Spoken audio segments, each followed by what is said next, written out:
Revolutions in spiritualism. It is at the outset very much surprising to note that how a revolution takes place in spiritualism. Generally, we identify and understand revolution to be very much an ardent change in the human life which cannot be immediately tolerated. For example, there are many revolutions in political field like French Revolution, American War of Independence. They are all said to be revolutions. In the same way, we can see the revolutions like Industrial Revolution, which had changed the space of life, span of life, and technique of life.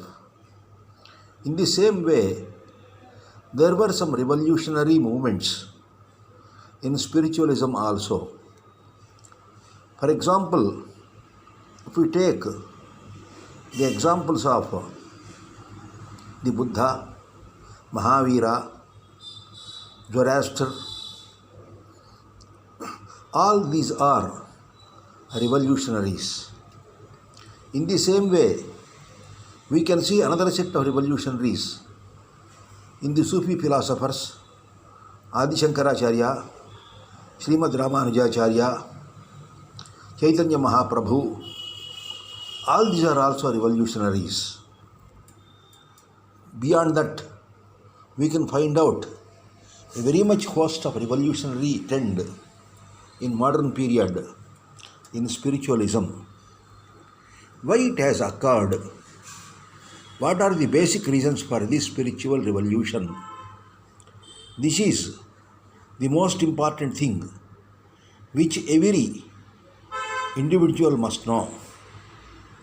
Spiritualism is beyond senses. It is transsensory. It is beyond certain consciousness levels. And somebody wanted to transcend the consciousness levels.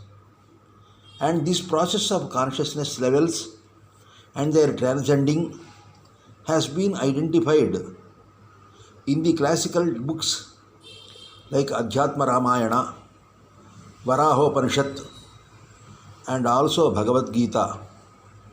There they have identified it as Adhigamana. Bhagavad Gita clearly speaks about 9 stages of Adhigamana, wherein we can see the first with the avoiding of suffering called as prasada, and the finally transcending the very state of action, Naishkarmya Siddhi. There are 9 stages. This type of revolution is very much found in the modern period because the modern way of life, the technology that is used, the social relationships, the role that the religion has played, the degradation in the value of the concepts like rituals, devotion, they are all the major reasons for demanding the spiritual revolution. It is a must. It is a must. For example, Muhammad has identified certain revolutionary tendencies when compared with Jesus. Guru Nanak has identified some more revolutionary tendencies when compared with Muhammad. In the same way, at every stage, there is a revolution. In the modern period also, particularly from the 19th century, we can see a very much revolutionary tendencies. As a result of the revolutionary tendencies, the people have given up most significance that is given to the physical attributes like abhyasa, pranayama, and they have concentrated more on the concepts of dhyana. As a result, we can see The famous people like Lahiri Mahashaya, Paramahamsa Yogananda, Maharshi Mahesh Yogi, Yukteswar Giri, Osho, all these people speaking about the importance of meditation. We can see that type of scientific revolution in such a way that there are two people in South India. One is Vedadri Maharshi, who had totally interpreted science or quantum physics in relation with spiritualism, whereas Jilladamodi Amma, the universal mother of all, she has simply told, as you are living, it is spiritualism. The secular life is not different from spiritualism. This is the greatest argument made by Jilladamodi Amma. Of course, most of the people who are very much addicted to, intoxicated with the ideas of rituals, scriptures, gurus and others, they may not accept the verdict of Amma, which says living is yoga, association is yoga, integration is yoga. It leads to experience, and the energy is the ultimate. It is thee and the only thee. It can be felt as consciousness, perceptible and imperceptible. This is the apex of the spiritual revolution. Why we have to integrate these particular things? Because from 19th century, the Theosophical Society, Master CVB, Aurobindo, Osho, all these people, they have provided a way of understanding spiritualism, practicing spiritualism, experiencing spiritualism in distinctive ways and methods which are not known to previously. That is why this can be called as spiritual revolution. Why this spiritual revolution is very much important? It is the basic phenomena which will be totally removing the ritual and the importance of religion. It will be transcending all the religious dogmas, and it will be trying to associate with the universal self, which is understood and interpreted variedly, veritably, widely and distinctively throughout the experience of mankind.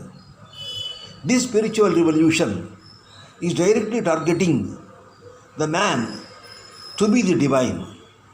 There is no junction, there is no conjunction, there is no transition, there is no transformation. There is only one thing, ascension. The individual human being can ascend directly to the divine state. He can achieve the divine state because basically he is not away from the divine. He is the self-transformation of the divine self, or the ultimate vacuum, or the primordial force, whatever name we may give. This concept has thrown out the religion, ritual from the side of the thing, and has gone for three important aspects. One is introspection, another is meditation, and another is sublimation. The introspection, sublimation, and meditation, followed by silence, become the four important dimensions of the modern spiritualism. Introspection deals with the analysis of thoughts. Sublimation deals with the eradication of the emotions. Meditation deals with the promotion of gratitude and perspicacity. And silence deals with the ultimate communion with the realization state. This is the concept which should not be forgotten. It has been the thread throughout for the past 200 years from 19th century in the spiritualism, but it has become constantly identifiable that it is limited to only 10% of the society. The rest of the others who are very much body oriented, who are very much mind oriented, they are concentrating still on the ritualism and religiosism. But beyond that, there are 2-3 important things. One is the consciousness, another is the energy, another is the vacuum. We have to concentrate on that. The modern spiritualism is a revolutionary trend.